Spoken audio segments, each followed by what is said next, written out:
Hey everybody, I'm TheSuperMeatMan and I review indie games and make gameplay commentary. A new indie game titled Unmechanical was just released on Steam for the price of €9 with a 10% discount the first week, and I am here to help you decide whether you should buy it or not. Unmechanical is a puzzle adventure that combines tricky puzzle solving with lots of exploring in mysterious surroundings. When you start up the game, there's no menu or tutorial, but most people will quickly figure out the simple controls: arrow keys or WASD to move, spacebar or left click on the mouse button to pick up things, and F1 to get a hint. From there on, we just play. In the beginning we pretty much solve puzzle after puzzle, but later on in the game we get more freedom and space, and it can be hard to figure out where to go. There's not much of a story in the game. It is up to the player's imagination to decide exactly where we are, why we are where we are, and why we do what we do, which is mainly collecting glowing spheres with energy.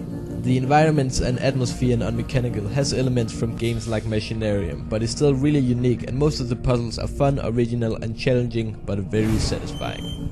Because of not knowing what is going to happen next, I was glued to the screen wanting more.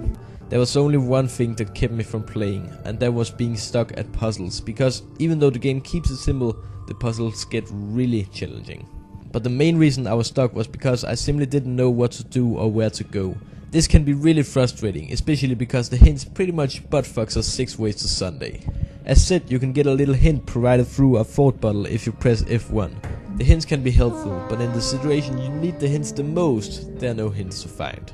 This is because the hints change depending on which room we are in. This means that we can only get a hint to the puzzle we are at.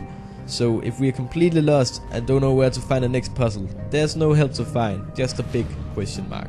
The biggest problem with this is that the hints can be misleading. I nearly quitted the game because I ran into a situation where I got 3 different hints, all telling me to do different things. It turned out that the first hint was useless, and the second hint was showing me how to do something that was actually impossible for me to do, because I had not completed the puzzle at the third hint yet.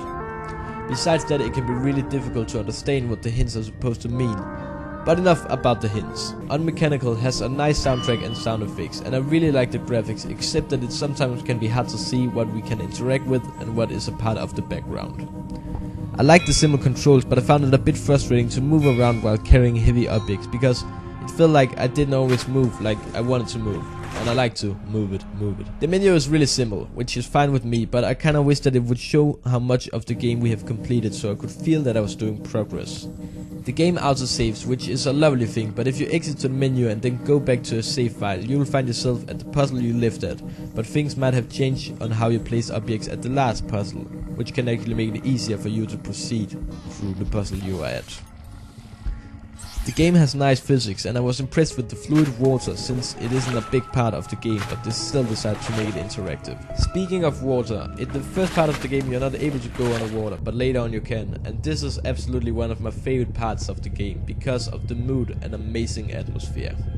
I have not beaten the game yet because I am stuck at a puzzle where it seems like I have completed it but nothing happens, and the hint just tells me to do something that I have already done, which is another bad thing about the hints. So I can't say exactly how long it takes to beat this game, but I have played it for over 2 hours and I feel like I'm getting pretty close to the end. And the description of the game says it has over 3 hours of puzzle solving, exploration and adventure, which matches pretty well with my progress. But this will of course vary depending on how good you are at solving puzzles.